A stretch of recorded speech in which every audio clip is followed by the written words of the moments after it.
What is up, everybody? It is your boy Devin here with my co-host Dan, Yo! and we are talking gaming and Pragmata, and I'm excited, but we will get to that after. Dan, how are you? I'm good. I'm good. What have you And, been playing lately? I have not been playing a lot lately. I've been just watching shows. I watched. Do you know The Boys on Amazon Prime? Yes. Yes, I've been watching that. The series finale rather. Very satisfying ending.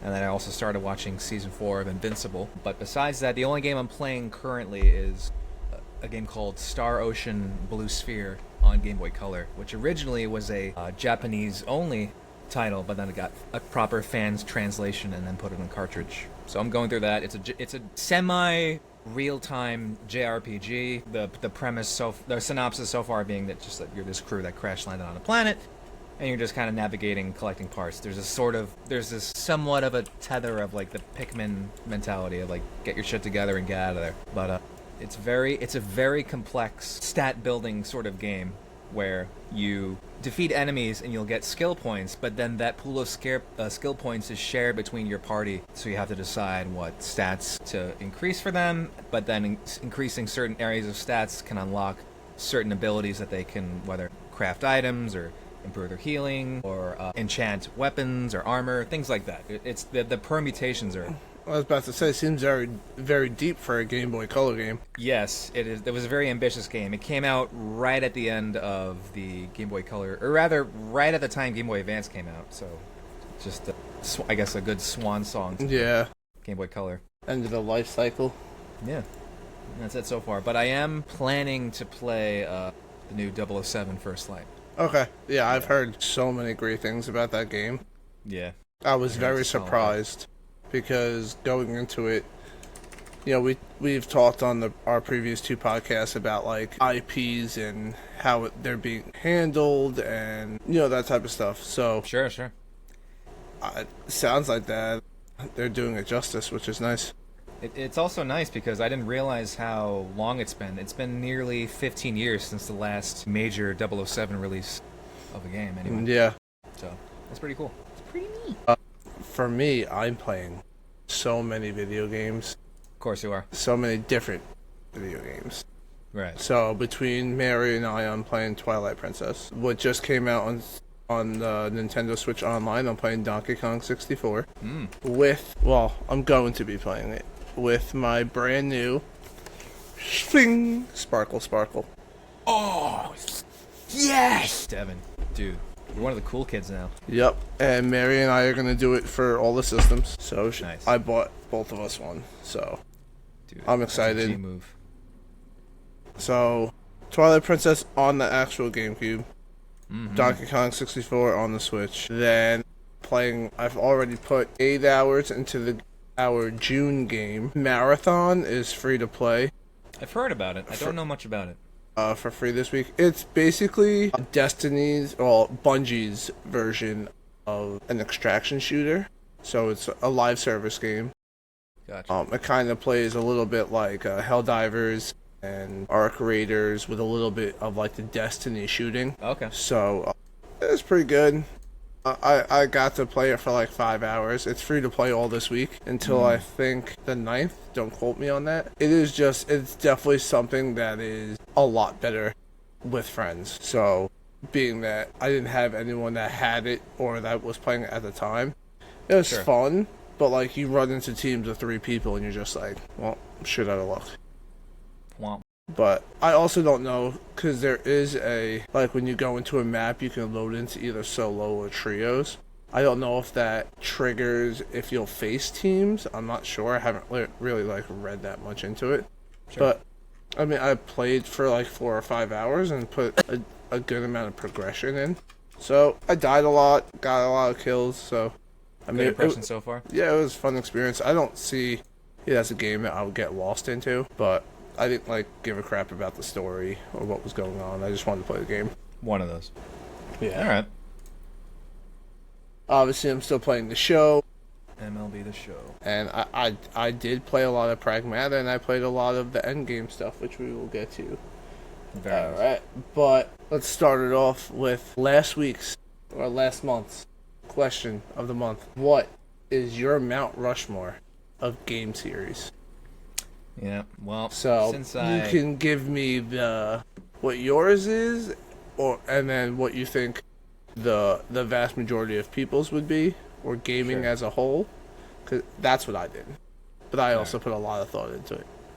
All right. In that case, you go first, so I can at least use you as a frame of reference. So, would you like my answer first, or what I think the quintessential person's answer should be, or gaming's answer should be? Do like the broad answer So, first. what I think gaming's Mount Rushmore is Zelda. I just Okay. put Zelda as a whole. I mean, Yeah. if we want to break it up into 2D Zelda or 3D Zelda, I would probably put 3D Zelda as the forefront. Mario, Understandable. in every facet of the definition of, the face of gaming. I put Pokemon because, like we talked about off air, that it is the single most selling IP. So I think, as far as gaming, that deserves its flowers. And then my last one, I would say, is Final Fantasy. Really? I just think it's very hard to run into somebody or talk to someone that's never played a Final Fantasy game before. Fair enough. It could be people can be, oh, I'm a FPS person.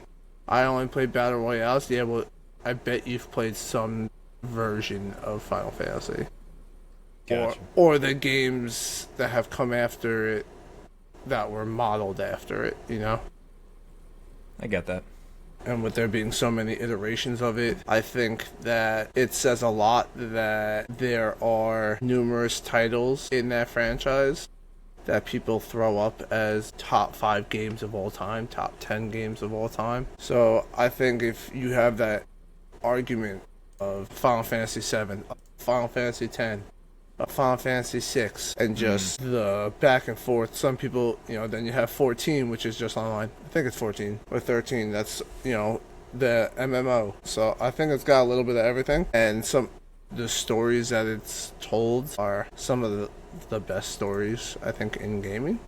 So that's what I would say the top 4 would be, mostly owned by Nintendo. Yeah, understandable. Now, what's your personal take? Now, my top 4, or my Mount Rushmore, is games that shaped me, or franchises that shaped me as a gamer, or that I've put as much time into. And I'll put a disclaimer for Destiny, rest in peace, because as far as a single title goes, I probably put the most time I've ever put into a game into Destiny 2. Wow. Yeah. Now that I think about it, I do, through the years, recall you echoing that game over time. I played Destiny 1 on both PlayStation and Xbox. I played Destiny 2 on Xbox, PlayStation, and PC. And my Steam hours for Destiny are 275 hours. And that's just Damn. that's just on PC. And PC Holy was like right at the tail end of when I stopped playing and then picked it back up again. So I would say that probably should be in mine, but I think it just gets the honorable mention. And then, so my George Washington, my face of the franchise, would be Kingdom Hearts. I think as much as the story confused me, and there's a couple games in the franchise that I don't exactly resonate with, Kingdom Hearts 1 and 2 just Slap. shaped my love for gaming. And Your early years. yeah, we talked about it. I think it was the first podcast where I talked about, where I came from in gaming, and Kingdom Hearts 1 was the first game that made me actually fall in love with games. Like, I loved playing video games. Donkey Kong 64, Super Mario 64, all those classic games, Paper Mario. But Kingdom Hearts 1 and playing through that, and just the music and the gameplay and the story and the characters, it is the game that made me fall in love with gaming and not just love playing games.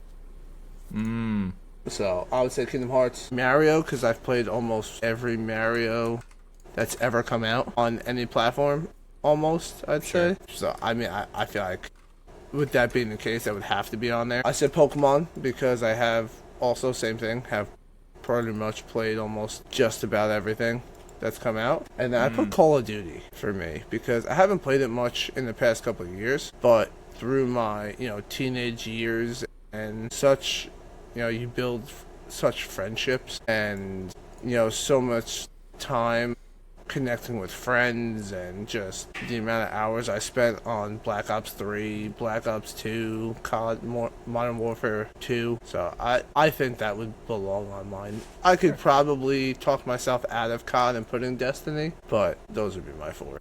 Yeah, like there's the even if it's with the unknown, there is a somewhat camaraderie in the multiplayer of it, even if they're not like personal friends of yours. So you knowing that you're working together with people is like a way to really help get attached to a game really quick. Yeah. Cool. Do you have your answer yet?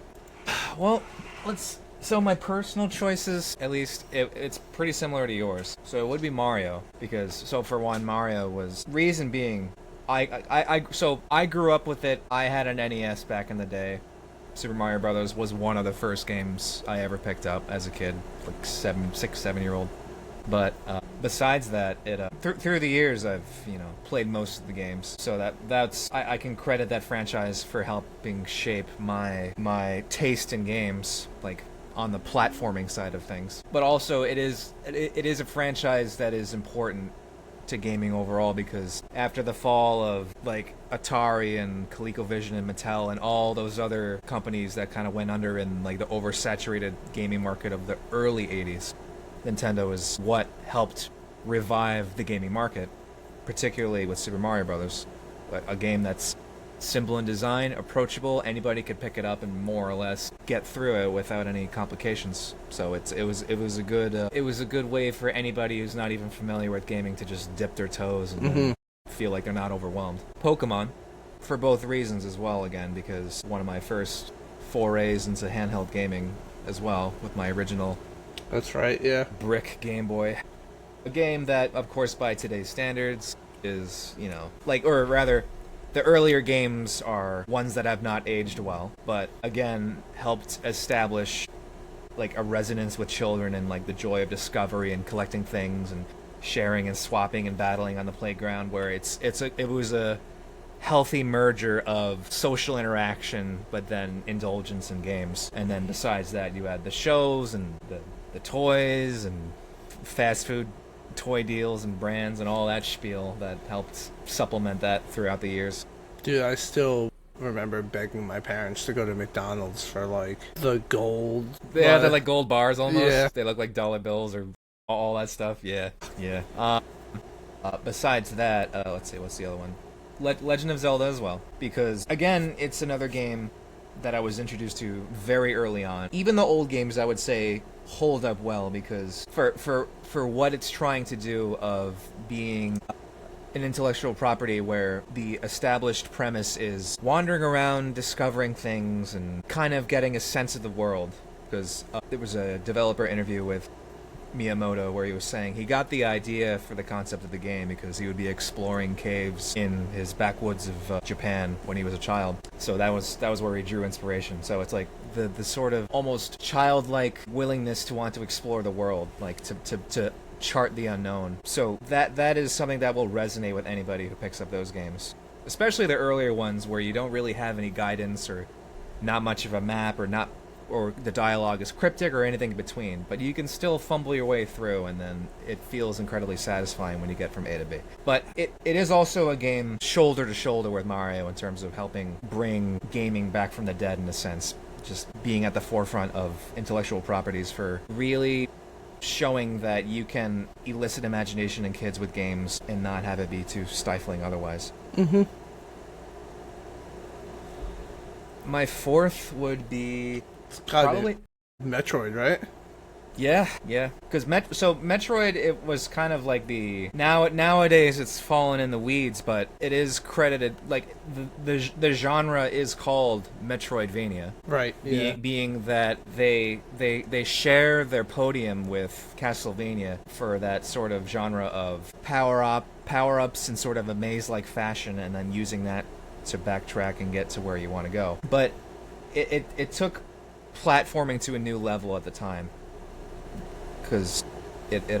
it like for a while it set the standard for like side-scrolling sort of shooting mechanics, but there's also like puzzles and mystery and all that shit. Backtracking, remember Backtracking where and finding stuff hidden was. pathways. Yep.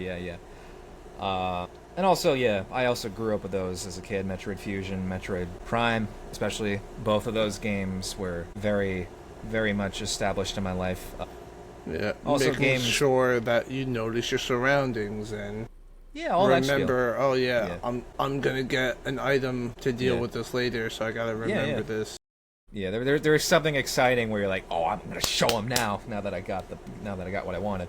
But again, I also had the original Metroid on NES, so that's what really planted the seed for Metroidvanias for me. Yeah, so it really carved out a place in my mind, and it's never left me. So That's awesome. That's a good one. Did you agree with the 4 that I put on the Mount Rushmore of gaming? Zelda, Mario, Pokemon, and Final Fantasy? I think Final Fantasy is perhaps the weakest of those 4 in my opinion, because it is somewhat more of a hyper-specific sort of intellectual property, because even before Final Fantasy was a thing, there were a slew of like JRPGs that kind of sprouted out beforehand, but none of them seemed to like get a footing too well. You know, there was stuff like Dragon's Quest, and there was like stuff on the TurboGrafx called like Kadash, and there was a lot of no-name sort of titles that kind of just like came and went, but and to their credit, or rather, Final Fantasy didn't. It was very quiet early on. It had more of a following in Japan. It slowly gained traction in the U.S., but it wasn't until the PlayStation 1 that really where opened it up. Yeah, because 3D technically did exist with like Sega Saturn and Atari Jaguar and stuff like that, but the fact that Sony was already such a powerhouse of a entity back then, and then releasing their first console, and then boom, you have their first foray into the 3D realm. Space. Yeah. But I feel like it didn't. It's not as well known as it is. I don't feel like it's not like one of the pillars of gaming in terms of like where it stands. Like it didn't invent anything new per se, and it didn't invent anything new as far as I'm concerned, and it didn't necessarily pioneer anything new. They're admittedly, I haven't played the game, so I shouldn't speak too much on it, but I feel like there's something you could slot in there differently. Probably. I think it's the great thing about gaming is it's an argument. There's so many great series out there. But let's get into our gaming news. So what I wrote down was our last show, we kind of touched on the topic of digital games versus physical games. So I wanted to get one thing we didn't talk about was Nintendo has started to make digital games cheaper than physical games. That's right. So the first thing I want to ask you is, do you think that this significantly hurts physical? Do you think after our last talks about like me asking you if physical is going to make a comeback because of Xbox making you have to sign in every 30 days to keep your title, and then once you sign on and it goes through those data checks or whatever, then you can play it again on your system. So you have to check in regularly to for it to be on your system. But now that digital games are going to be cheaper, do you think that harms physical? Not really. I'm actually surprised that this wasn't something that was addressed generations ago, honestly. Yeah. Believe it or not. I agree. The only thing that came close to that was when with the advent of introducing CD technology for games. So think we were both of us, you and me, were a little too young to really know firsthand. But, say, Super Nintendo games, N64 games, they were still cartridge-based. Right. And on average, cartridge games cost about 10 times more than, one CD to manufacture. So, yeah, you would have games like Chrono Trigger being, $80, more Mortal Kombat 2. I remember some of those, magazine articles and, or flyers, what have you. And that kind of bled into the N64 era as well. And then when PlayStation came out, games were like no more than $50. A lot of the time, even less. But besides that, I feel like there will still be the contingent of people who will prefer physical and will definitely go that route. Yeah. But people who want digital won't feel. I don't think they will feel cheated out. I think if anything, this is like the perfect medium where it's like, it's not an egregious discrepancy in price, but it is something just so you have that incentive either way. Do you think that it should be a bigger gap? No. I think it's perfect, honestly. But also because the overhead for manufacturing of like the little chips or the CDs, it's still so much less than what it cost for like actual like full-blown cartridges back in the day with like SRAM batteries and actual like ROM chips on them and all the other micro components that were involved in that. But nowadays, unless you have like some of those very passionate like third-party companies putting in like posters and actual game manuals, which you don't see nowadays. Right, yeah. I feel like, yes, the prices are right where they should be. How long till PlayStation and Xbox follow suit? I don't necessarily know if they will. You don't think so? That's because that's not a major. I don't think that's the biggest.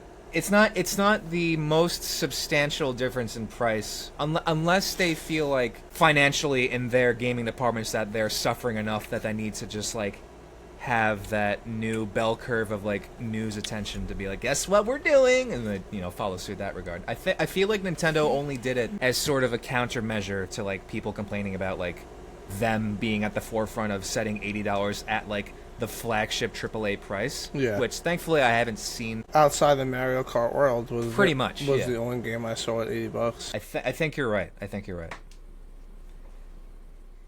I think they will. Because I think they'll feel the pressure. I think it'll constantly be asked by consumers, hey, Nintendo's doing this. Nintendo respects their consumers' money by giving them the option, hey, Xbox, you gave us the option to buy a console with no disc drive. So give us the option to buy the game. Why would I buy the physical? I can't. Unless I buy the external drive to plug in, which is silly anyway. Yeah. Or I buy a digital. But hey, if more reasons to buy the digital console if I can save a little money to purchase digital games. I do wonder if like Sony and Microsoft and other companies would hold down on that because they are resistant to that concept, because I feel like both of them were like when Nintendo announced that because I feel like maybe Nintendo as well, but I think they were hoping that the infatuation with physical media would eventually die out because of like the stagnance in price. But the fact that Nintendo made this move is quite the check on the king, if you know what I mean. Yeah. Yeah, that's you're. I think you're probably right now that I'm like reevaluating that question, because it's because that news title kind of flew over my head at the time, but I feel like it'll resonate as things go on where, as you mentioned a minute ago, subscription prices are increased, so that'll like incentivize people to swing the other way. Yep. So, yeah, I get that. Anything else in gaming news? Not news specifically. I know, on the news side, Microsoft CEO Asha Sharma talking about, Xbox is taking back their exclusives. Sony has said the same thing about taking their stuff off of PC, or not putting their stuff on PC going forward. Sure. So I just wanted to talk to you about exclusivity and your thoughts, and if you feel like people should just get the games and play them where they can play them, or if you think that that all the first-party developers in Sony and Xbox and Nintendo are so dependent on those console sales that they need to have the exclusives. Because I think as much as I hate it, because I want people to play wherever they want to play. Like I think getting video games in the hands of the people who want to play those games should be at the forefront of these companies' minds. And I just want people to play Spider-Man. Spider-Man 2018 is my favorite game. I wish it was everywhere. Seeing it come to PC, it allowed you to play it. It allowed us to talk about it. Yep. But, I understand where you have things like Forza coming to PlayStation. And it really dampening the sales of Gran Turismo. Granted, they're two different games, but they're still racing games. And they're still in the same genre. Well, one might be more simulation and the other might be more, I forget the terminology used in it, but they're still in the same genre, so someone might choose one of the over the other, whereas if they were both had their own exclusives like they were previously, they both would have did numbers. I think back to the days of Sega when the Dreamcast was still alive, even though it was kind of like on its last legs. It had legs. Yeah, I know, right? To be fair, Sega kicked ass in the early 90s. But Genesis and Sega, absolutely. Absolutely, yeah. I was talking about Dreamcast specifically. Yeah. Though I wish that system really would have done well. Yeah, it only because Sega shot themselves in the foot with like a few terrible marketing decisions previously, so they kind of lost all their momentum. But anyway. Really only remember playing 2 games on there. One was football, and it was cool because you could see the play you were picking on the little digital pad on the controller. Oh, really? Yeah, you could. That's sick. Especially if you were playing versus somebody, so bless you. So that they couldn't see the play you were picking. Right. And then the other one was Sonic and the Crystal Shards, maybe? I think that was the name of the game, but... Okay. Yeah, those are the only 2 games I ever remember playing on that system. There weren't that many big hitters for Dreamcast that I remember. A lot of them were just like arcade ports, things like that. But, however, we don't get too far off course. What I was kind of alluding to was how because the Dreamcast failed, Sega had to restructure and then just become a third-party developer from then on. What I'm wondering is, if anything, Microsoft will be the first out because their sales have not been as spectacular, especially since the Xbox One era. But the point I'm making is, I understand Sony's decision because they have, to your point, yes, there is the consumer bias of just give me it on the platform that I want. But, they have to incentivize the sales for their console because that is their gateway to things like nickel and diming you between controllers, accessories, subscriptions, anything else you can think of. So the only reason I can surmise that they originally had a lot of their exclusive put on PC was because at the time there was the scarcity of PS5s during chip shortages brought on by COVID, things like that. Yeah. So they had to get the sales numbers up initially. Yeah. Which I get, and I let everyone make their money and stuff like that. The part that's so hard to digest is when it comes to wanting people to play your game and having the software sales really matter. It's hard to justify it when you're charging $100 and the Steam Deck's coming out and that's $1,000. What is PlayStation 6 and the next Xbox gonna look like? Are they gonna come out at $1,000?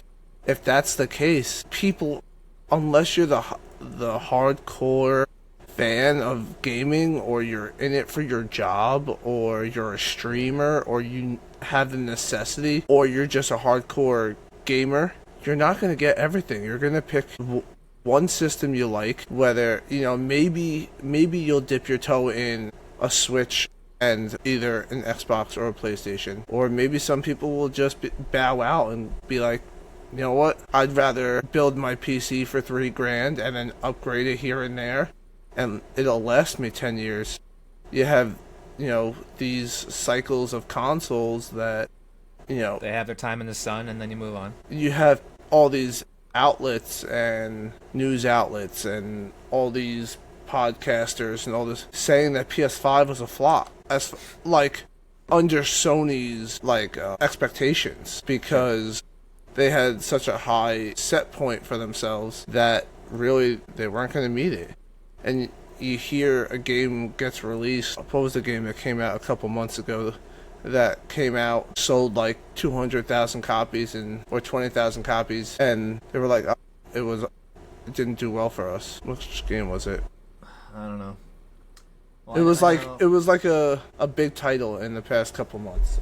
Oh, Well, I don't know if it was it wasn't PlayStation exclusive, but I'm thinking of High Guard, no. which was like another That shooter. yeah, that shouldn't have ended the Game Awards, but that's besides the point. Yeah, that was so random. Yeah, let's see. Yeah, I don't remember specifically what game it was, but it was like one of the big titles of the year so far. It released, it had like decent sales, Okay. and then the company was like, "Yeah, this game did not release to our expectations," and it's like we sold 20,000 copies, but they were expecting like, to do all these sales, and Yeah, nothing I can think of. yeah, me neither. Sorry, I should have came prepared right. with that one. Womp womp. Let's see. All right, I didn't get to watch the SGF from today. Right. Was there anything you wanted to bring up before we jump in? Sure. Or maybe, let's see. I think we should get into the meat of it, and then we can just say off the cuff upcoming games afterward. That's what I think should happen. What was that? I said I think we should probably get into the meat of it before we talk about new releases. Of Pragmata or? Yeah. Okay. So, especially since this game is, only a couple months old, and it is very story influenced. Let's just start off with no spoilers, and then we'll jump into it, and then this way I can put like a little timestamp for the people who want spoiler free, Gotcha. and then for those who want all spoilers. So, just generally speaking, what'd you think? Because I've been dying to hear your impression of the game. You know what? It was good. It was good. That's my not very satisfying but honest answer. It was good. I'd never like when I finished it, I had no incentive to go back and pick it up. I just thought it's a one and done game. It did exactly what it was supposed to do. It didn't flounder too much with any different mechanics or like story points that were unresolved or anything in between. It got through the arc without any major hiccups. It was a fun little romp. Yeah. What's your quick answer? For those just tuning in, we were talking about Pragmata. As it reads on the Steam page, Pragmata is a unique sci-fi action-adventure game from Capcom. You follow Hugh, a member of an ill-fated investigation team, and Diana, a young android, as they navigate a lunar facility taken over by rogue AI in search of a way to Earth. So, in the times that we are, a game about rogue AI is, certainly talking to the masses of things that could happen, and, just the development and the rapid use of AI and companies searching for ways to use AI to improve our life, essentially. Streamline productivity, whatever excuse they would give. Right. So, I absolutely loved this game. I thought combat was fun. I thought the upgrade system was great. I liked the customization of your upgrades and your different weapons, and there were so many different currencies in which you could earn to then use to then upgrade certain things that I always felt like I was doing something. I always felt like I was working towards something. If you had to backtrack and wanted to go collect some of the, while the game is linear for the most part, there are ways to, there are collectibles and logs and stuff within the world that you can collect, and there are things called REMs for Diana, which stand for Real Earth Memories, and they're very cool. So I really enjoyed just the different ways that you could customize your play and fit your play style. And if you were having trouble at a boss, you could set yourself up with different augments and different setup. Yeah, you could say perks. That'll be more familiar perks for everybody. That you can set yourself up with. There are different hacks you can do while in the hacking grid. For those who haven't really seen any gameplay on it, basically, this form of combat is you use Diana, who is an android, and as you aim, you go through like a hacking grid, and on the hacking grid, as you're moving your mouse on PC or your right analog on, if you're playing on a controller, you navigate through the grid hitting little nodes, avoiding red X's that would either hurt you, stun you, and you navigate through the grid to get to the endpoint. The endpoint then opens up the android or that you're facing to its weak points, and then you can shoot those weak points. Like we were saying, there are perks that leave the machines open longer so you can shoot them. Perks while you're doing that, if you hit multiple of those nodes while in a hack, it'll multiply essentially and add to it. There were ones that would freeze them in place, and Ones that'll make them attack other yep. androids and all that. Yep. So I just thought there were so many different ways to play that throughout the game I was very worried when I played the demo and when doing everything. I was very nervous that the combat would get stale, and I'm just like, I don't want to do this anymore. Never once through this game was I like, I don't want to do this combat anymore.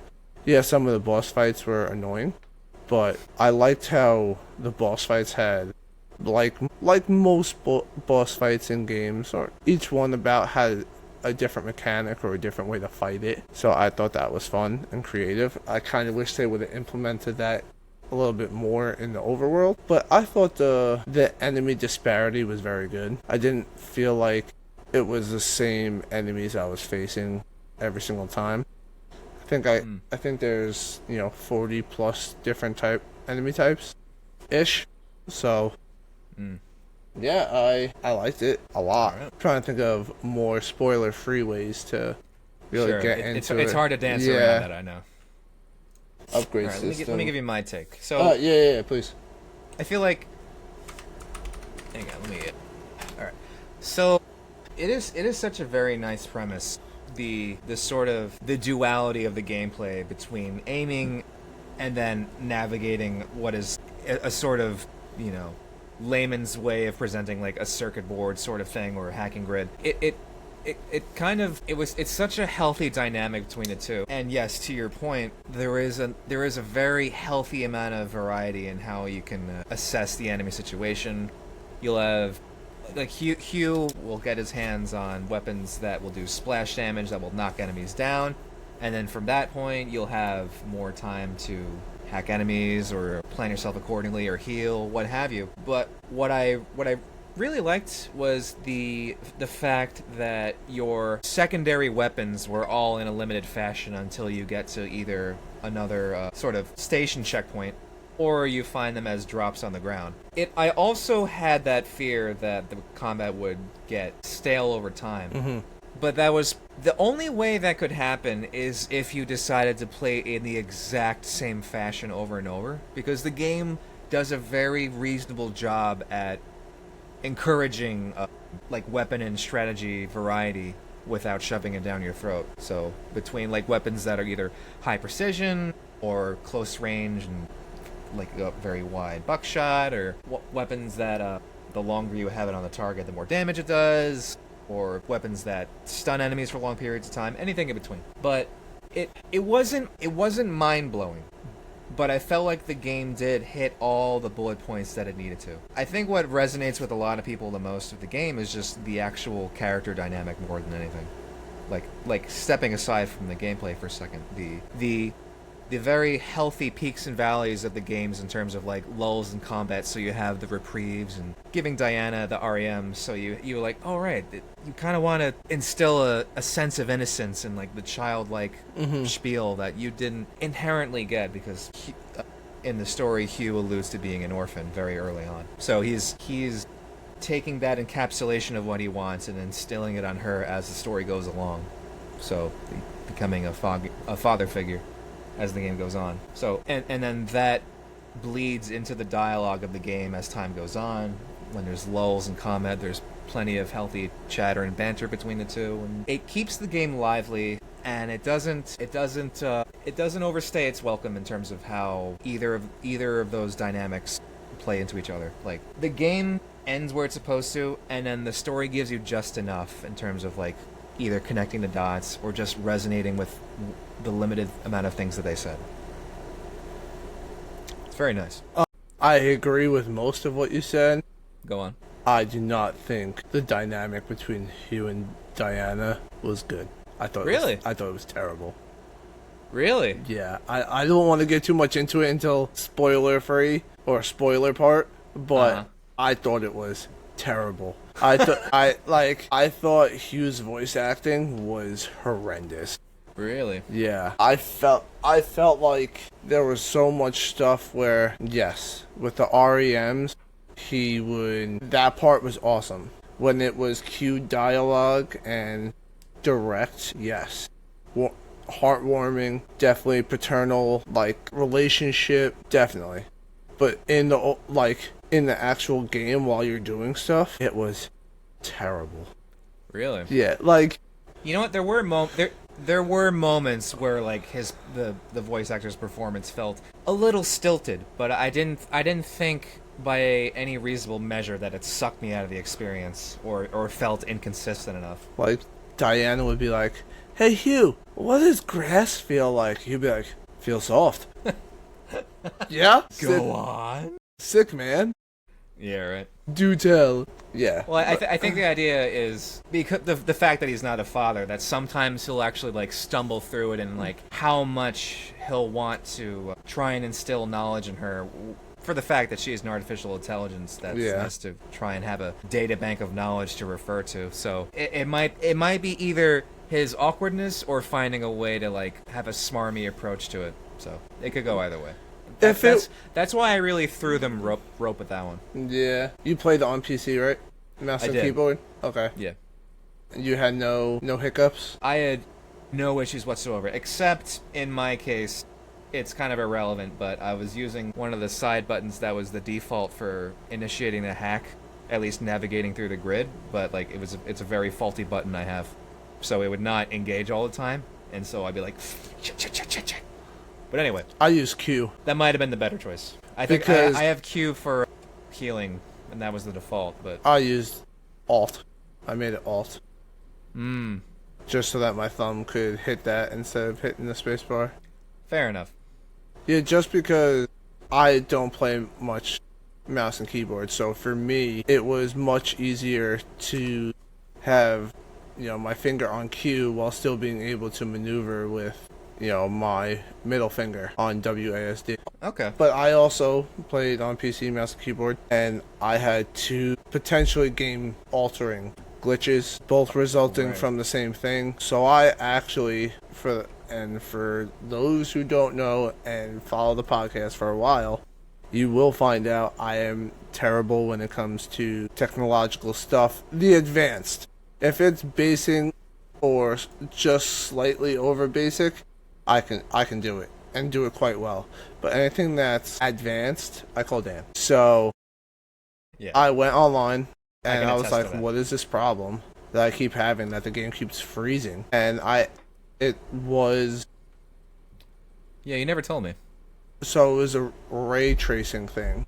So you had to turn off ray tracing. Oh, really? But if you went to go turn off ray tracing in your settings, it crashed the game. Never ran into that. So I couldn't progress the story because of ray tracing, but I also couldn't turn it off in my settings because it crashed the game. Right. So I actually had to open the game's configuration stats or whatever. The config file, whatever. Yeah, in Steam, and then had to find the option for ray tracing and write into the code that it was off instead of on. And that fixed it for the one part, but it did not fix it for the end game. So I'll leave that story for the spoiler part, because it does have to do with the story of the game. So I don't want to spoil that part. So I'll leave that second part for that. But yeah, it almost if I didn't love the game so much to the point that it froze, I probably would have stopped playing. Wow. Even though I put in the hours that I put in, and it was that far in, I would have stopped. I mean, and also, not to cut you off, but the other thing is, considering how often you finish games, right? You must have really loved this one. Yep. And I mean, I was 16 hours into Horizon Forbidden West, and I got to a part where I was in a story quest, and I would walk through the door and fall through the floor. Wow. And then it would crash the game. I couldn't do anything. Now, I was playing that on PlayStation. There could have been an update afterwards. I never went back to it. Because I was like, well, what's the point of restarting this game? Even though I'm 16 hours in, I enjoyed the game, I would have restarted. But it's like, what's to say I'm not going to get to the same part? It's not like it was a side quest and I could be like, I just won't do that side quest. Sure. It wasn't. It was a main quest that I had to do, and as soon as I walked through the hut, I fell to the floor. Womp womp. And no point of jumping, letting them finish dialogue, nothing. Gotcha. I actually have it filmed on TikTok, so that. Do you really? Yeah. Oh man, I'm sure that's fun. Yeah. So and to my, the research that I did, it was happening a lot. So it's kind of good that you were playing on PC and didn't experience it. And even upon like reading other people's reviews on Metacritic and stuff, a lot of people were saying stuff about that, but still giving the game a high score because of just the type of game it was. Gotcha. So, anything else that you want to talk about spoiler free? There is one thing that I want to just touch on. Go on. I did, for the most part, like the hub world. So, for spoiler free part, the way that you navigate throughout the world is you're going through the space station, and while you're navigating your way, there will be little ladders that once you unlock them, you go to the hub world, which is... Yeah, they're basically checkpoints that'll bring you back to the hub. And you go to the hub world, and then you can go back in a tram and go right back to that spot.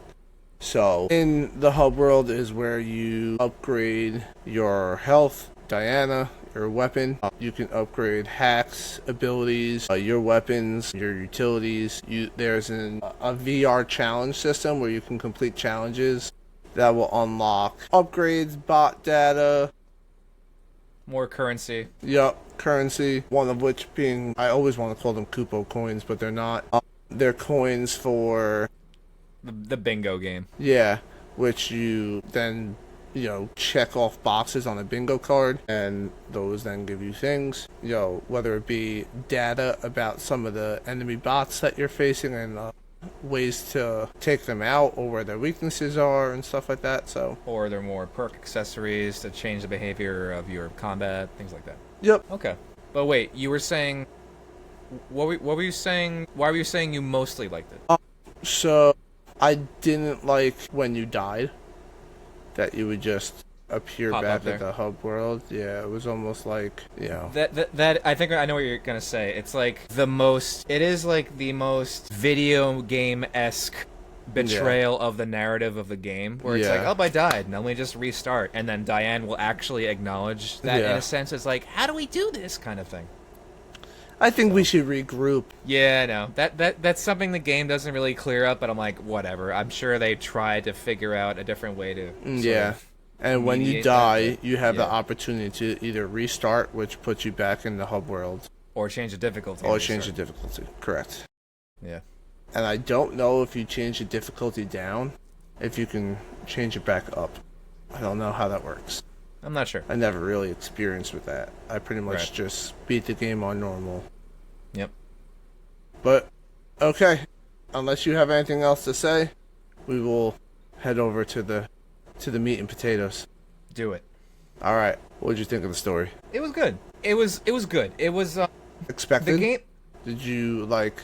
For the most part, expected. There was nothing mind blowing, but the amount of like relevant information for like the story beats were not there to begin with, other than just the meandering between Diane and Hugh. But then suddenly, like crescendos into like, oh, that's it kind of spiel, where you find out that the AI is kind of what was her name? Eight, the other android that was basically there to replace Diana for her perceived defectiveness, but the fact that it gained this like autonomous sort of self-aggrandizing sentience to like fulfill Diane's creator's wishes, or at least the warped ideology of what she thought were his wishes. Yeah. And then the filament sort of acting as a poison on top of that. Mm-hmm. But yeah, like I saw like the very ending like a mile away, especially when... Because the game establishes early on, especially when Hugh finally first introduces her to the high five, I'm like, oh, they're gonna use that later and hit you and like give you like really pull your heartstrings at the end with that. But yeah, it was good. It was written well for exactly what it was meant to do. So that's fine by me. What about you? So I thought it was very good. A couple twists and turns. I didn't expect 8 to be the main villain. I do and I don't like the fact that, yes, a lot of games utilize the logs and collectibles and stuff that fill in the world around you to Sure. then and build that lore to then like really Fill in the gaps. yeah, that here's the story, you can understand it, but all the surrounding stuff really just adds to the depth. This game, I feel like you really needed to do that. Like you really needed to read all of the emails. You really needed to pick up watch all of the logs to really get it. Like, not to really get it, but To help flesh out the details. to make the story just that much better. Because the story alone is good, but you utilize all those things that are like, oh man, this thing was really building to, they're dropping little nuggets here and there, and you're like, and it like makes you think like the story, and then it just like, You see how it affects tertiary characters, things like that. right. But yeah, it's to what you're trying to see if I can try and Wrestling you're on my saying. points, yeah. is that so I didn't mind that at all. I kind of like the sort of, if you're fervent enough in searching for all the files and stuff, then you get to really, if you go out of your way to find the files, whether it's filling out bingo cards or like you find a PDF that was tucked in a corner that you otherwise might not have noticed if you didn't bother to look, you're getting that extra nugget that's the supplementary layer to help the foundation of the story. So Yeah. it's the secondary world building, but you're seeing, as I said a second ago, how it affects other characters, and kind of reminds you that you guys weren't the only ones that were affected. There were people that died before you, and then Yeah. everything in between. Yeah, So, you're rewarded yeah. with the depth Yeah. of the story. Yeah, but I like the push and pull of the story beats that are front and center, and then things that you kind of have to like ingest as you're reading, so your mind has to fill in the gaps or kind of visualize what their situation was, especially when you're only reading it as text format. So I think it was very healthily done. I do too. I do wish that there wasn't such a big crescendo. Like, I don't know how you are with games for the most part, but I kind of like, you going up the roller coaster and then like it's just Right. you're on a slow incline and then you kind of like really go up. But I Yeah. felt like this game was like Yeah, a slow burn and then just Yeah. a slow burn and then boom. Yeah. Just here's the doctor. Yeah. He just talked about the government killed his daughter. Yeah, it was like one after another, like all right at the end, and they were all just kind of like funneled into like the holograms that you couldn't avoid. I was like, all right, I guess as far as story beats, maybe they could have spaced it out better and did it a bit more eloquently, but fine, I get it. It was one of those. Keep in mind, this was, from what I've read, this was like Capcom's B team. This was like a lot of their younger staff that made this game. I thought it was fantastic. Yeah, it's good. But You can see at some points that are like things that you could probably argue are like the weaker moments. Just as an aside, because I didn't get to talk about the boss fights. I thought they were awesome. I loved them. They felt very meaty and like the most video game-esque things you could do, where like you get to a big room and like, bring it on. So I thought that was very well done, no matter what. Anyway. I utilized a lot of different like perks, hacks, abilities, upgrading. I utilized a lot, except for one thing. I couldn't leave home without What's that? the shockwave. The shotgun. Yeah, that one I think is pretty. I couldn't not leave the almost shelter too with good. it. Yeah. Yeah. I never Getting replaced that that as one. the first weapon, I was like, I'm just gonna upgrade this, Yeah. and it just shit on whatever. Yep. I loved the red rooms. Yes. I thought that was a great implementation of like, hey, you don't need to go for this challenge, but if you have found a red card, which you can find quite easily, here's an opportunity to really showcase what you can do and increase the difficulty. Yep. And I really enjoyed the red rooms because of the difficulty. Obviously, Yeah. your first playthrough, you can either play on easy or normal. I played on normal. Yeah, me too. The game took me 13 hours. That it probably was closer to like 11 and a half. I did spend a lot of the beginning part going back and trying to 100% the first couple areas. Yeah.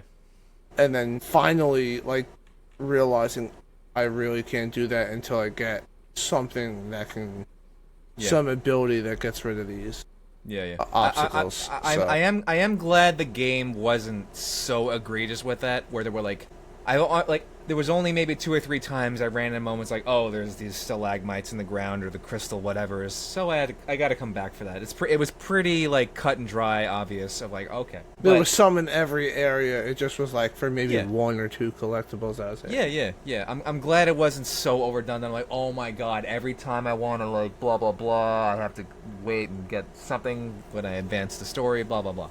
Yeah. As far as the sort of Metroidvania-esque element of it, that was fine. That was fine the way it was. how long did you take to beat it? Well, my Steam gameplay is my you know what I'm trying to say. Yeah.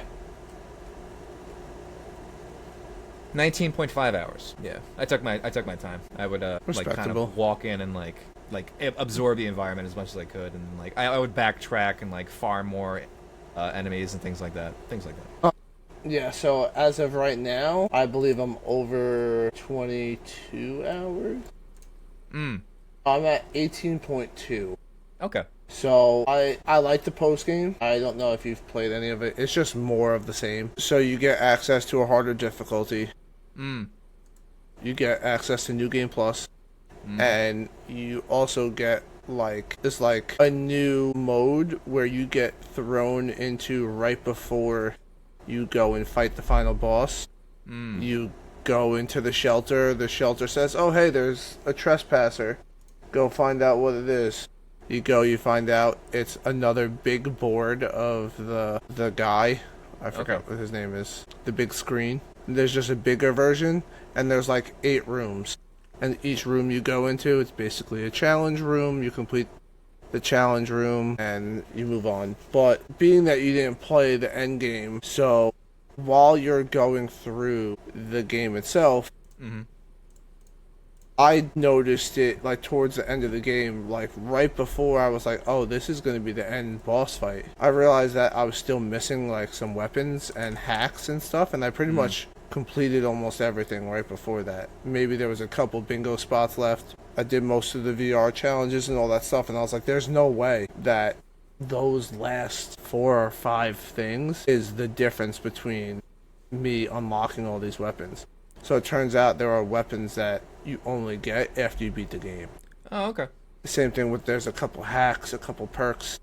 I think that's a little weird to not give everyone access to the weapons unless you play it again. And I get it that they wanted to add replayability. Sure. It's just, it seems very weird to me to not give your players the access to everything. Yeah, I get that. I don't know if I've ever heard it done through that approach, where like, whether it's New Game Plus or, you know, like bonus content, that you're actually getting the full variety. A lot of the times I think that's normally chalked up to like DLC or other expansions or what have you. So yeah, that sounds pretty irregular, but I don't think that doesn't sound too jarring, given that there's already a reasonable, healthy variety in the game to begin with. All right, what else? Dude, so let me tell you. So you have the part, right? End scene. You lift Diana. You put her in the cargo ship. Yeah. You close the door. Yeah, you're sad. You know what's happening, right? Yeah. He pushes the button. She goes, "Oh, Hugh, let me help you." And he goes to the door and puts the thing, and his mask opens. Game freezes. Every time. Really? At that part. I was like, no. Dan, I tried to play this same part. So the checkpoint is you beat the boss, you're on the platform, you slowly walk with the platform, you're limping a lot. Right. She comes back around. She goes, Hugh, I found the cargo ship over here. And he goes, nice, I'll be right there, kiddo. And then you could tell he's hurting, sick, dying. Yep. So you already know what's gonna happen. I had to do that 8 times to freeze at the exact same part every time. My God. No matter what I did, settings changed. I even tried playing it on with everything on low, hoping that would help me be able to get through it. I again put ray tracing on, took it back off, and again that would crash. I had to go into the config, do the same thing. So I actually, in order for me to be able to complete the game, because I was like, are you kidding me? I'm never gonna live this down if I don't finish this game because I can't finish it. Like, I am one step away from the finish line, and I'm gonna get credited with never finishing this game because. So I was like, alright, found out that there was just enough time there was plenty enough time for me to skip the scene. And then once I skipped the scene, it went to Diana landing on the beach. Right. And then saying, whatever she says, I got this, or I'll wait, or I'll make it, or whatever she says. And then, then the game registered as completing, rolled credits. Yep. And then I had to go on and watch other people finish it to see what the actual ending was, because I had to skip the scene. Did you update your drivers properly? Like, I feel like there's some shenanigans. No. And I'm telling you, I read all these reviews of the same thing happening. Yeah. I guess I'm very fortunate. I had no technical issues. Normally I don't. Normally I play games, everyone's like, oh, I had all these technical bugs. I'm like, oh, I played it with no problem. This one I did. But, it pissed me off so much. It literally, when it happened the first time, where was I in the story? So, when it happened the first time, I think she had just gotten infected with the stalagmite or whatever that was called. Yeah. To make her sick. So you had to go to that new part of the shelter or whatever. Yeah. It kept freezing. So I was like, dude, I am 8 hours into this game. I feel like I'm nearing the end. Don't do this to me. And then that's when I was able to, figure it out, which I was proud of myself, because normally I would have just packed it in. But yeah, I thought all the currency systems were great. I thought there was a lot of stuff to upgrade, especially in the end game, because I did a lot, and then when I finished the game, I still had so much stuff that I could upgrade to get it to 100%. I didn't wind up 100%ing it. I didn't have enough time. I think I will eventually, like, now that I finished it for, the podcast and did what I needed to do. I can now play it in my own time and just kind of, if I have an hour or two and I just feel like shooting, because I enjoyed the combat so much that I enjoyed it so much that it's almost comparable to me to swinging through a city in Spider-Man. Whoa. That is a big comparison to make, man. Damn. That's how much I enjoyed it. And you've heard me sing my praises about, like, navigating in 2018 Spider-Man, so damn. Because I felt like it was so creatively different, and like it was creatively different, but not crazily different to where you're like reinventing the wheel. It was just like a fun gimmick on something you already do. It was a nice twist. Yeah, and it was fun for me. I don't know how many times you died. A few, probably like half a dozen. Yep, I'd say probably same for me. And most of them were boss fights, if not all. Me too. If not maybe all but one. Yeah, I died in like one red room and. Yeah, I died in one red room, and then I died a couple times to a couple boss fights. Yeah, I died at the last boss twice. That was I died one. Yeah, that was a fantastic fight. Yeah, because I like that at that boss fight in particular feels like goes through all the steps of everything you learned in the game and kind of just clashes it together. But there's like just a reasonable amount of like time the boss will like telegraph attacks, so it's like you don't feel cheated but doesn't feel too easy, and then you can like learn the method of the combat pretty quick. Yeah, it was great. I thought it was great. I died once, and the second time I don't think I got hit. Nice. Yeah, because one thing that I loved about the combat in general, but more so the boss fights, was it kind of felt like each of them were vulnerable to a certain play style. So you could either A, force it with your own play style and just make it work, or B, you could adapt and play to the play style that it's weak against. Which one thing that I do wish more of games in this vein did was, if you have a system that has so many different perks and hacks and weapons, Yeah. and they had like mods, and then there were hacks, and then there were abilities, and then there were other things. So there was so much stuff to upgrade, and while that was great, I wish there was like custom slots where you could like, slot 1, this is the setup I want. Slot 2, this is the setup I want. If there were like presets you can make, yeah. Yeah, just because like I had my setup that I went through most of the game with, or like would unlock something and then that would just be part of my main set. But it like was almost annoying to like go to a boss fight and be like, okay, this boss really, really, really starts off far away. It's best to use the charge rifle. So, you want to charge up weapons, do more damage, overheats easier and stuff like that, change your playstyle. It was just so annoying having to like change that, beat it, and then go back to my, change the 4 things I changed, or potentially more, to get it back to the way that I wanted to play most of the game. Gotcha. But I like games that make you experiment. That and like think. Like, alright, this boss is susceptible to this type of damage. This weapon works better. This type of movement works better.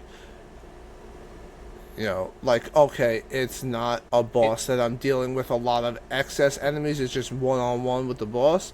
Alright, I don't need crowd control. Yeah, you don't need like the multi-hack nodes. Yeah. Take that out. So, things like that, yeah. Yep. So a little bit of like battle planning before you get into it. Yeah, I love that. And especially with great implementation of it.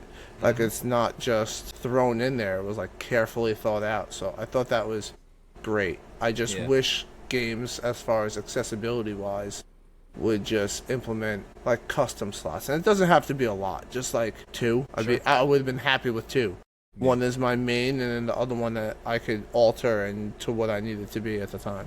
Right. Yeah. One that's like more A to B focused, and then one that's more boss focused, probably. Yeah. Yeah. I get that. Very cool. I agree. What other talking points? I did like how the world was, like when you went to the tram, it would tell you what you were missing. Like I did like how it had everything listed, and everything was very. It was quite literally a checklist. Yeah, and quite early in the game, you get the scan ability. Yes.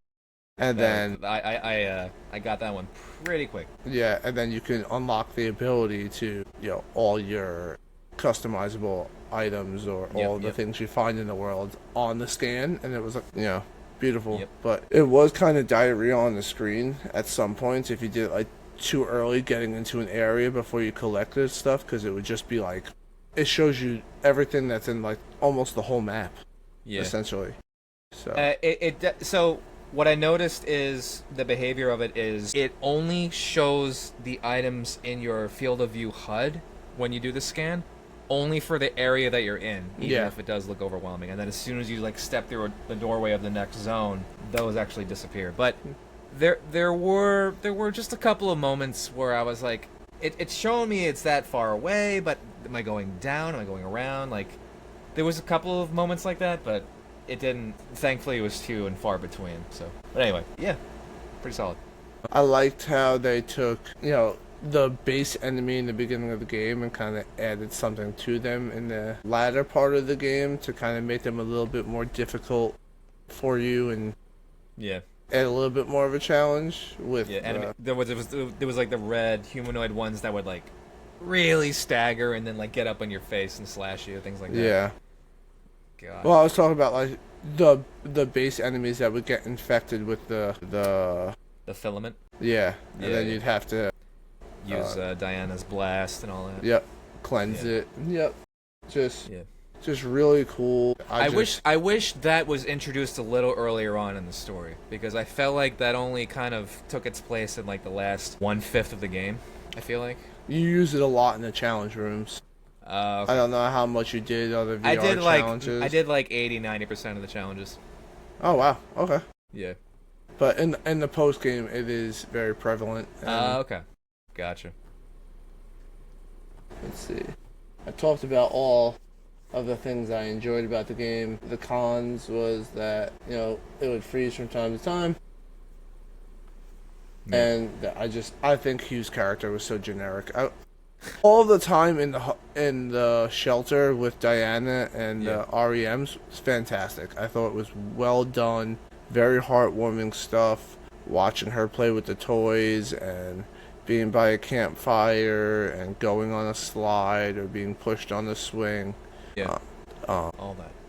You do see this story a lot where you have an older male who takes on the role of father figure, who's kind of missing that in his own life. Right. Something to that effect. Yeah, you didn't really get the Joel and Ellie where he's like, I don't want this kid around. Yeah. Like, but then he goes through his character arc a bit. Yeah, it was almost like real quick. Yeah. He was like adapted her. Yeah.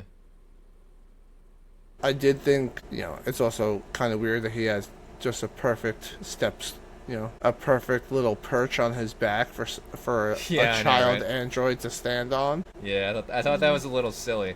But I think that's incidental because I think those are like the actual physical rails for his like weapon stash on his back. But whatever, that's reasonable enough. I thought I was a bit more forgiving of Hugh's character. Forget the talking point we had earlier about it, but I feel like the game it is a design choice, not by accident, for a large majority of the game. For an overwhelming majority of the game, you don't see his face, especially during cutscenes, which is important because there is the design incentive to like sort of portray yourself as like the player in it. And there is like the wrestling bit of story beats versus trying to have that focus of a dynamic on the game where it's trying to instill you into the character. So like Hugh winds up saying things that I think most people reasonably would in that scenario, especially if they don't have kids. Or maybe if they do, they're still trying to be approachable. But it's riding a fine line between both of those regards in terms of, are you a voyeur or are you like, is there like the avatar strength where you're being the player specifically? But also the idea of you not seeing his face for the majority of time is because the focus is on Diane. She's supposed to be in the spotlight in terms of like how her character is supposed to grow in the sense of like her learning about the mortality of humans and about what her existence means to humanity and what her initial purpose was and why she was designed to be this 6-year-old girl, and kind of you go from there. So I think it was a reasonable balancing act they did. What did you think of the cosmetics? Did you use them? Did you stick with the default? I always, like regardless of the game, I always do, especially for first playthroughs. Very rarely do I deviate regardless, but especially for first playthroughs, I always do like the stock costumes because I'm thinking in like the original vision of the game designers and like whether it's canonical terms or not, like, and something that's like either not too distracting or like seems to fit the design of like the character in terms of their temperament, personality, what have you. So yeah, I never really touch costumes for the most part. Yeah, I started with the costume already. I think it was from the pre-order. Oh, did you thing? What is the pre-order one? Let me check. I think he looks like a samurai type thing. Oh, is it? The red and black one. Yeah, so I had that for Hugh. That's funny. Diana's version was similar. Gotcha. I do know there was a lot circling around like some of the weird aspects of Diana and how she was like supposed to be a child, but there were some things that were weird, like the fact that she wasn't wearing shoes and people thought it was weird that her feet were showing. Or, I mean, I just took it like she's a kid, and how often do kids have shoes on? And also, one hot topic of concern was the fact that the upgrade chips she put in her mouth. People thought that was weird. I'm like, kids stick everything in their mouth. Yeah, I don't know what are. Most of what you said, I didn't even hear because I kind of been purposely avoiding any talk of this game before I played it. but that sounds kind of stupid to even bring up to begin with. I wanted to gauge people's perception after I played the whole thing, and Sure. especially with preparing for the podcast. Like, I wanted as much talking points and to see what the majority were saying, and I read through a lot of people's reviews, and that was, a point of contention with quite a few people, with it being weird that she sticks the upgrade chips in her mouth, and the fact she doesn't wear shoes, and they feel sexualizing a child. And I was like, I didn't see it like that. I just Yeah. saw it as a child being a child, and they don't wear shoes often, and kids stick everything in their mouth. So that's the way that I saw it.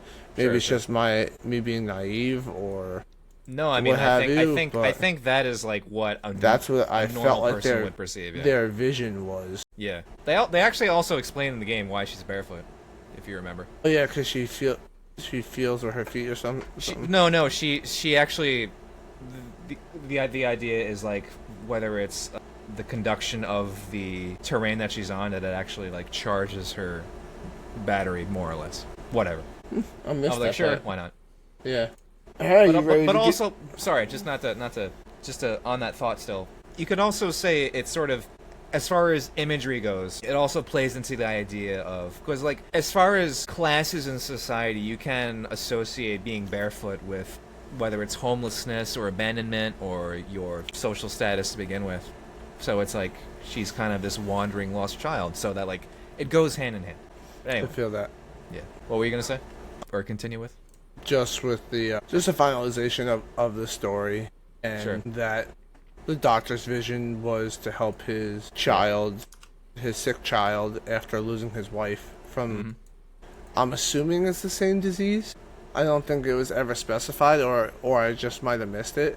I don't remember. But yeah, trying to save the child, and then the doctor presents the cure to the company. The company picks at random Yeah. the test subject, and it happens to be his daughter, and it kills her, Yeah. and they hid it from him, Big oof. and then he's from being exposed to the filament, Right. and 8 takes his last words as he wants to show the world and punish Earth for the fact that he said it wasn't ready. The cure wasn't ready yet. Right. And they did it anyway. And they took his findings and his brilliance and used it on their own side, to try and rush it, and then wound up losing his daughter to that. So he was basically the author of his own daughter's demise. Yeah, the entire conflict of the game comes from like one misinterpretation and like bastardization of his Dying wish. moral quest to just save his daughter. So Yeah, and his dying wish that Yeah, he pretty just much. wanted them to feel the wrath of what he had lost. yep. But very strong game. Do you think it deserves a sequel? I don't know. I feel like well, in what regard more? Do you think as far as fleshing out more story more, or do you think above that would be gameplay that takes priority? Or because like they leave it at a note where she's gonna be. Also, the other spoiler is it's implied that Hugh doesn't die because he's recovered by the what's his face, the bingo guy. Really? Yeah.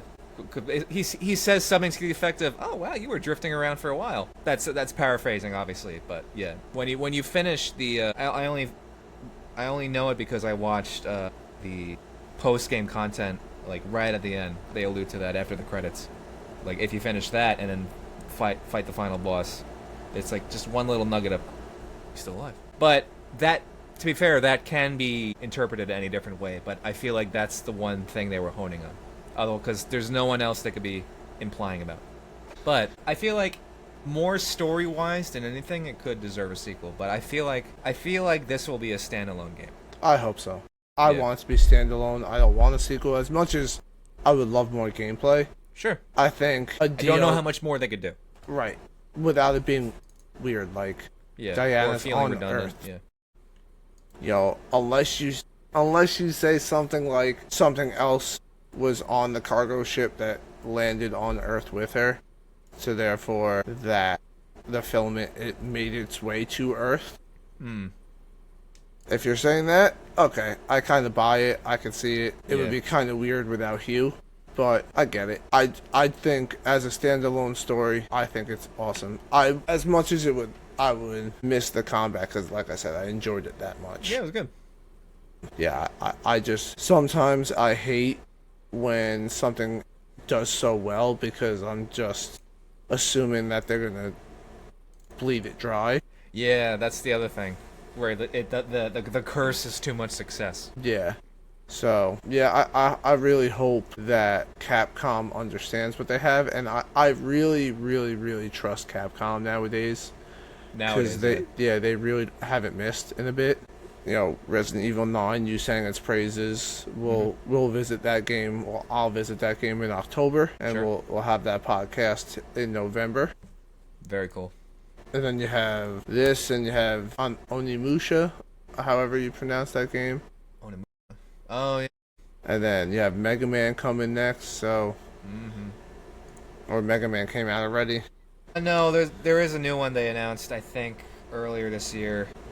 During like Capcom had their own sort of like direct. I don't know much about it. But I think it's only title card right now, honestly. Capcom's doing some great things. Yes. So. All right, give me your score. 80. Wow, a lot lower than I would have thought. It was good. So I gave it an 87. Okay. Only I would have gave it a 90 if not for the glitches that I hit. Sure. Because it really did take away from the immersiveness of the story. And because I had to go and do so many things, it wasn't...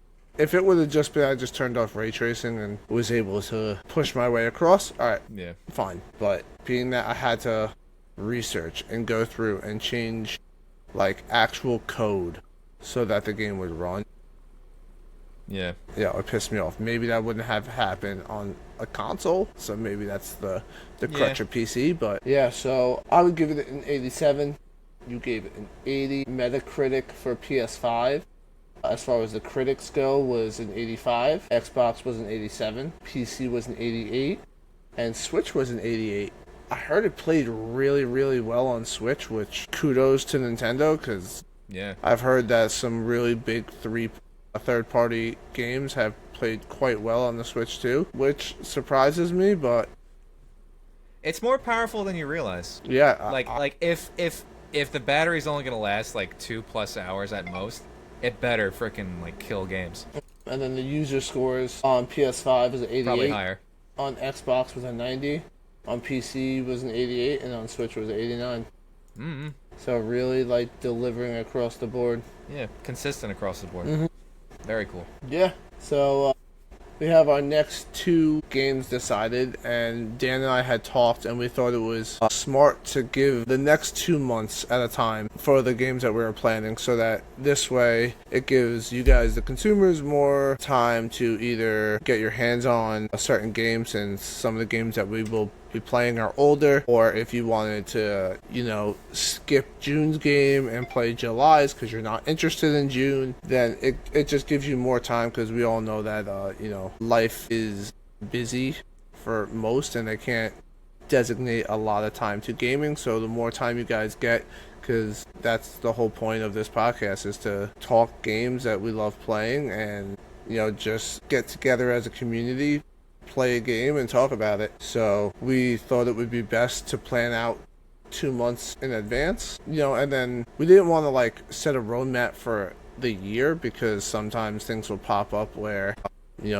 if we didn't have the games set already, maybe if Donkey Kong 64 would have popped up, that would have been, alright, that's the game we're going to pick for July or something. But being that we had the 2 games set, every podcast that you get, you're going to get the month that we're in, and then the following month, just to give you guys more time, just to give us more time, since Dan and I both work full time, and typically we're not only playing the games that we are reviewing, I should say. Alright, so our June game is Resident Evil 2 Remake, which I'm already about 8 to 10 hours in. Just places where you can play it. It is free on Amazon Luna, which is Amazon's game directory, essentially. Game platform. I forgot that still existed, by the way. Yeah. So Amazon Luna has it free until June 16th if you have Amazon Prime. It is on Xbox Game Pass if you have that, or it is $7.99 on Xbox for the next 5 days. It is also $7.99 until June 11th on PlayStation, and $7.99 until June 18th on Steam. Also, to add to that, yes, it is a just Capcom publisher sale overall, I believe. Yeah. Steam especially, so most of their games are being discounted. So if you're wanting to jump into the horror foray, I recommend it. Yeah, Resident Evil 2 Remake is 80% off right now. So nice. Just a really, really good time to jump in, grab those horror games before, fall comes, and prepare your spooky fall. Now, July's game for the 25th anniversary is Final Fantasy X, much to the approval of my wife. Nice. I will 99.9% have her on that podcast to chime in and let her speak, because that's her favorite game of all time, and yeah, she deserves to talk passionately about a game that she loves. Sure. So excited for that.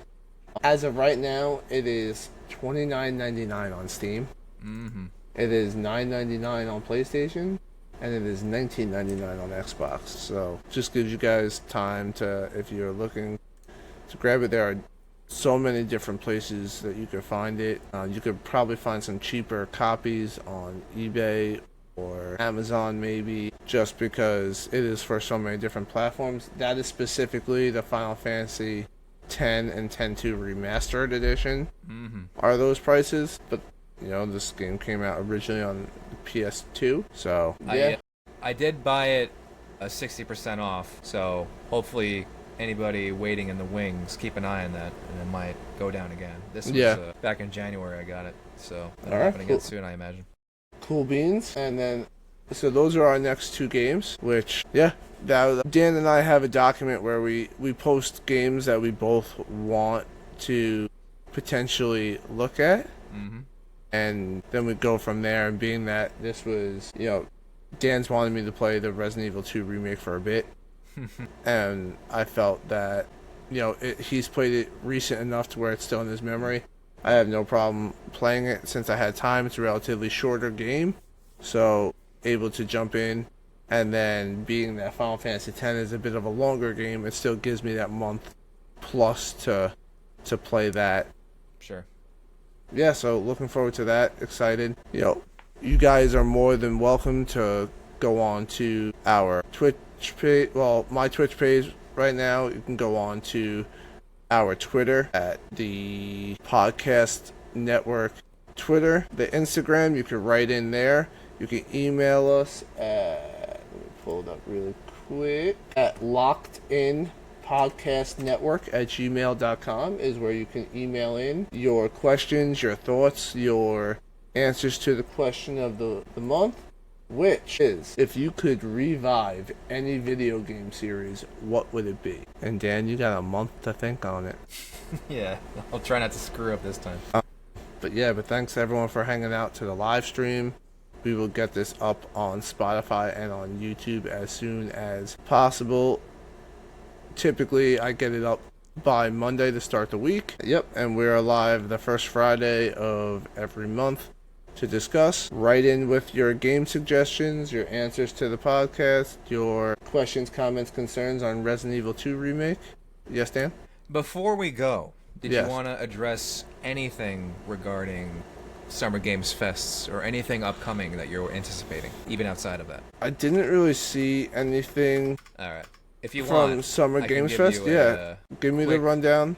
No, I am excited for Wolverine. I probably will jump into that when that drops in, I think, September. Sure.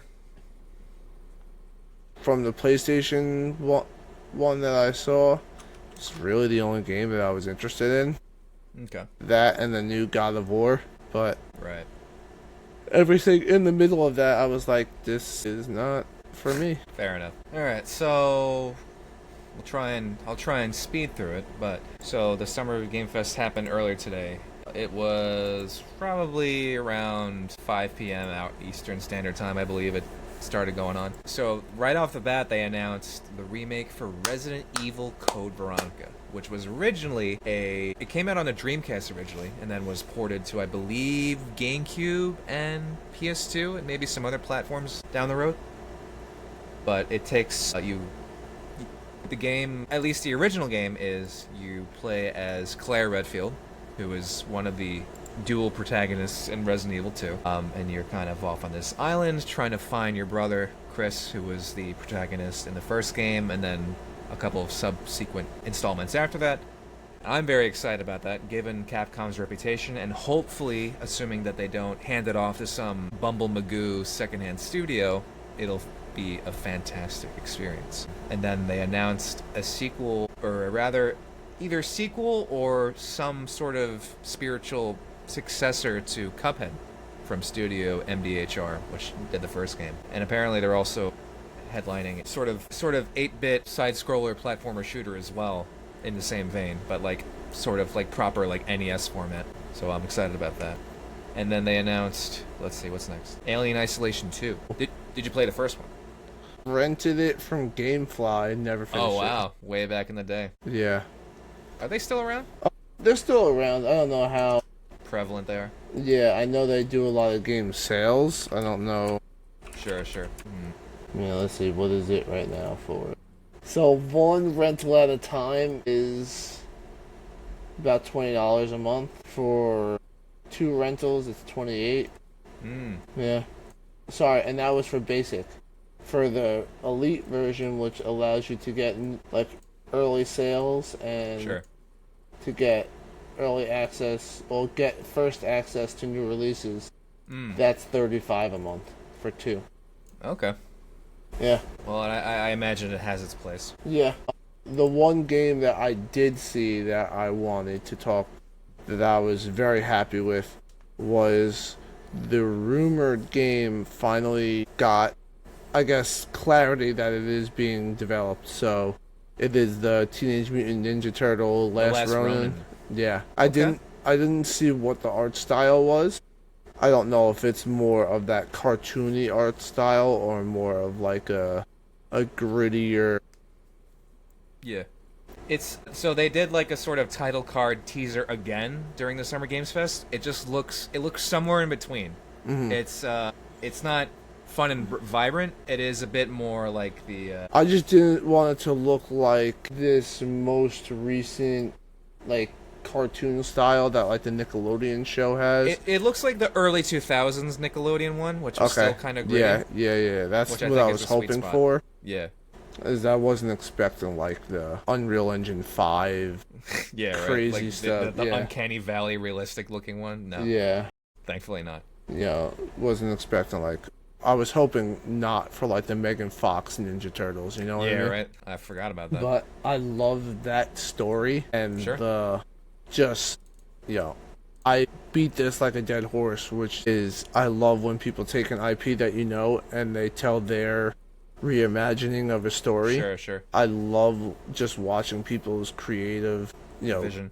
Yeah, I love watching what people can do and just the artistic love that they give to these IPs and just how they put their own spin and tie things together. I adore it. And with something that I love as much as Teenage Mutant Ninja Turtles, in a game where it's one turtle, hopefully like somewhat in the vein of The Last Ronin, where maybe you get the flashbacks to when they were alive and you gather new abilities, and I think a lot can be done with that and could be told and make a really, really, really cool and intriguing, deep, dark story. Hopefully it's not for teens. Hopefully it's, I don't think it'll be mature audiences, but hopefully it's at least T for teen and not everyone, because I don't want it to be sugar down. I want the grit.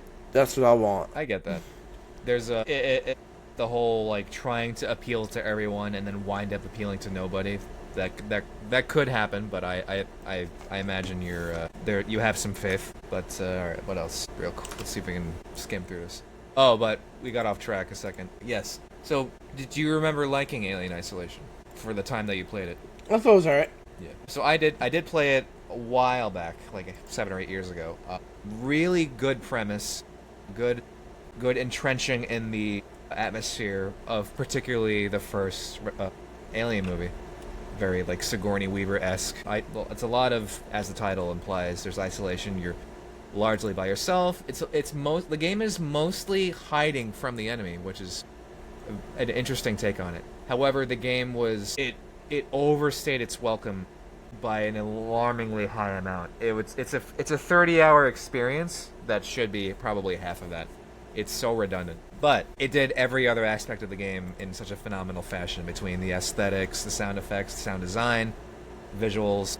It played with light and dark and shadow very well, so I'm very excited for this. And then there was a smattering of other new IPs, something called Gen Atlas, which is a sort of take on... It was from the creators of Eco and Shadow of the Colossus, but it's more of a futuristic sort of approach.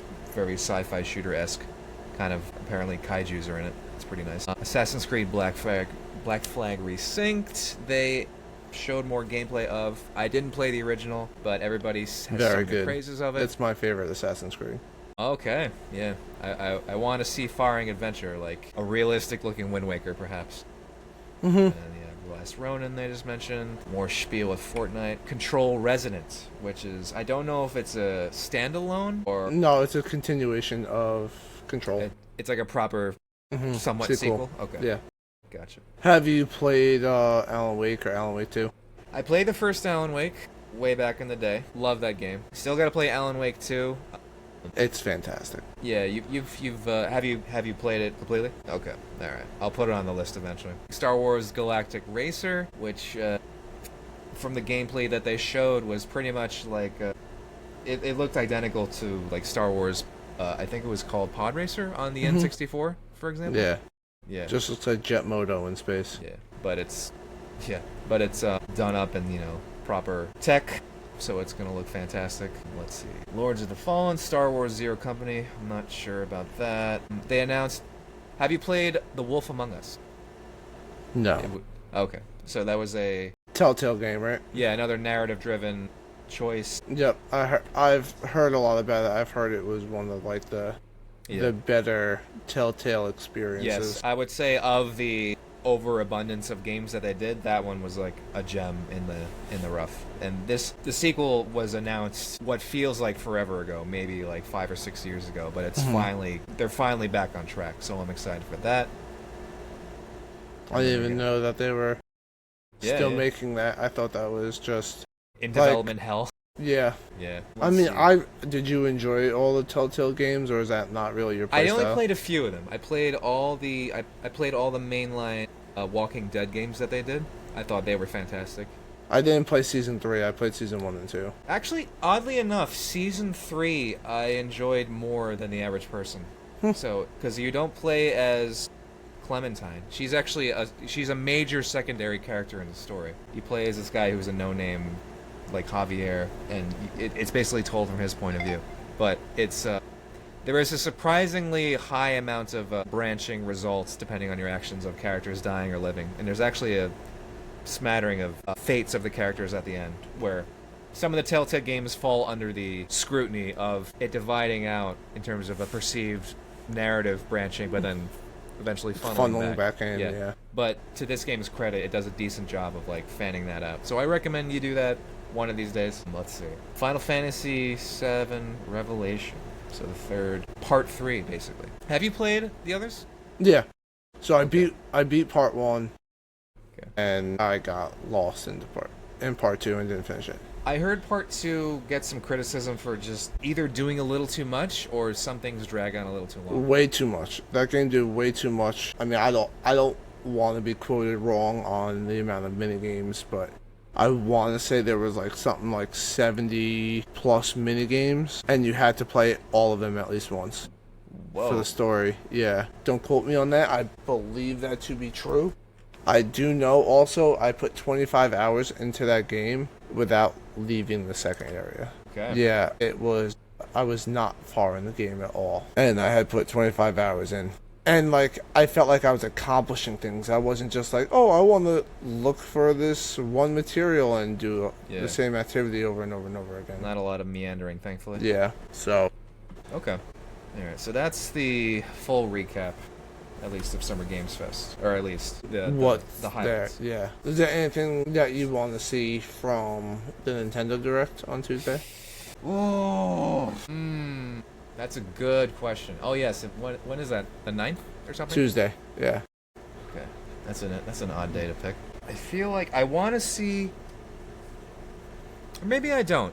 Actually, it doesn't really matter. But I wonder if they're gonna flesh out more on anything regarding Star Fox. But then again, I feel like that's already. I don't think so. It's releasing in June. Yeah, it's releasing like I think on my birthday or around there. Yeah. Then again, I feel like I said that, but then initially realized, well, okay, this is like They probably will. maybe, but I think it's gonna be so one-to-one with the original that it's gonna be Yeah. I think redundancy. they're going to do something just to remind people that it's coming out later this month. Perhaps. Mary swears we're going to see something Zelda related. I don't think so. I don't think we see a single Zelda thing. I don't think we see a single Mario thing. I don't think we'll see either of those yet, but I don't think you see Zelda. I don't think you see I think you see part of the Zelda movie. sure. But I What don't I think. So here's what I think. Here's Okay. what I think. So Nintendo has at least lately had the trend of the alignment of, or rather a game being a stepping stone advertisement for a movie, or vice versa. So for example, when they released the Mario Galaxy 1 and 2 compilation for Switch 2, then the movie comes out right after. So they're getting everybody's palate wet for that. And so I'm thinking there might be one or two other examples that I can go to, but I can't at the moment. But what I'm thinking is they're going to be doing the movie in preparation for like a third open world Zelda game, I imagine. Because taking advantage of the new hardware, what I think they might do is remake Ocarina of Time. That's actually either that. Actually, yes, that is a reasonable expectation. I could actually I forgot that was rumored. Yes. And I don't know if it was confirmed yet, but I know it's like been almost confirmed by all the people who are usually in on, with the leaks and right. And it's because the leak that came out initially, it was right alongside Star Fox Remake before Nintendo even said a peep about it. Yeah. So I think we're I didn't think we were going to see Zelda, Mario, or Winds and Waves Pokemon. right. But I think I'm wrong. I think we will see. If the Ocarina of Time remake is a thing, this is where we're going to see it. Yeah, I don't think we're gonna see anything Winds and Waves though. Oh, I think no. it's a little too far out. Yeah. Yeah, I think, and I don't think we see anything Mario. Usually- Unless it's something Mario Kart World related. Yeah. I feel like Nintendo's sweet spot is like around 2 or 3 months out from the release of the game, because it seems to be like the proper bell curve in terms of like relative chatter about a game. Actually, I will plant my flag on we see something Mario Kart World related, because it's been a year from release and we haven't gotten anything. Not that I play it, but I'm just saying in general. Sure.